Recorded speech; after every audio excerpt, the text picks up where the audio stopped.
So are you struggling with deciding on paying off your student loans while you're at home living with your parents, or deciding on making the biggest investment in your life, and that is owning real estate? Well, guess what?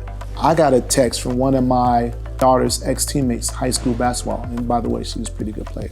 And I'm gonna read that text to you guys. And that text said, "Hey, Mr. Brown, I have a question that I wanted to get multiple opinions on, if you have a minute.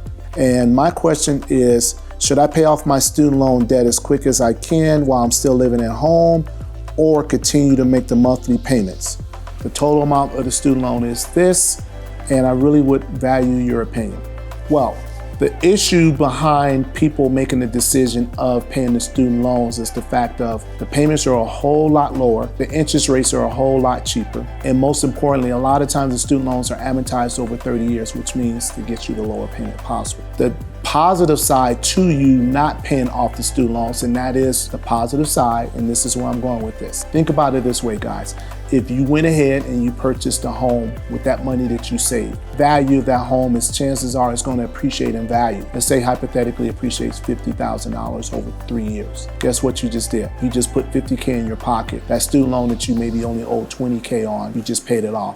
And get this, you still got $30,000 in your pocket. So that's the positive side of owning real estate as opposed to paying that student loan off. And most importantly, guess what just happened? You started to build your portfolio of becoming a real estate mogul. Yes, we're not talking about one property, we're talking about multiple properties. So if she would have waited 2 years to purchase a home, that's 2 years that she can't get back. Did you know buying in a certain zip code or area, neighborhood, could impact your kids' education? So a lot of times, think about it this way, guys. When you're becoming a home buyer for the first time, you're not thinking about where you want to live at. You're just thinking about buying a home, building generational wealth, starting your real estate portfolio. But what I try to explain to people a lot of times is that when you're staying in a certain area, it truly can impact how your kids are raised on the streets, in the classrooms, sports, activities, who they hang out with, who their interaction is with.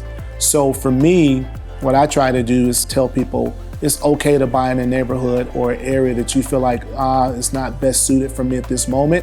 And this is the reason why. It's because, think about it this way. It's not like you're gonna stay in this property 30 years. That's not like our grandparents where they wanted to stay in the property for 30 years, pay it off, live comfortably, go off in the sunset, right? That's not happening. So what I try to explain to people, and it's gonna go back to what I've always preached, and that is, if you truly wanna have real estate, look at it this way. You buy that first property, you stay in it 2 or 3 years, guess what? The home that you initially bought that you already knew that was not gonna be an area that you're gonna raise your kids in up until they came to high school. You're gonna be in an area that you're gonna eventually use this as a rental property, right? It's gonna be your first piece of property. And then that second piece of property would be kind of similar. The only difference is that could honestly be the area that you're gonna live in. So if you're renting a home and you're trying to say to yourself, why should I buy a home? Should I buy in this neighborhood? Should I buy at this price point? I'm gonna give you a couple of reasons of yay, you should do that. And this is the reason why, or this is a couple of reasons why. So the common mistake that people make when they're basically deciding on that they want to stay in this particular neighborhood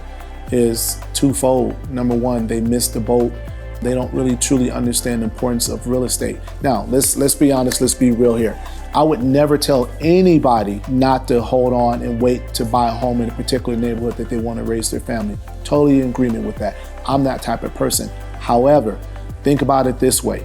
If you're in a position that you could buy, it doesn't hurt to buy now, because that house that you're trying to look in that neighborhood might take 3, 4, 5 years, right? And guess with that period of time, what could have happened? The positive thing behind that, because there's always a negative, but the positive thing behind buying, even though it might not be that particular neighborhood, you're a homeowner. You have a tax write-off, you're building equity, you're starting generational wealth. The negative side behind that is you're still waiting and you're losing time. You're losing money that you could be building through that home. And most importantly, you're not starting that legacy that you set forth with your family. So that's why it's so important, guys, not to get caught up in social media, what you're hearing as far as the neighborhood, the school system, all these kids that are graduating, they're going off to college. Guess what? You're gonna always be able to pick and choose where you wanna raise your family. It's just a matter of, do you wanna do it now or do you wanna do it later? So make sure you reach out to me at The Arthur Brown. I got you.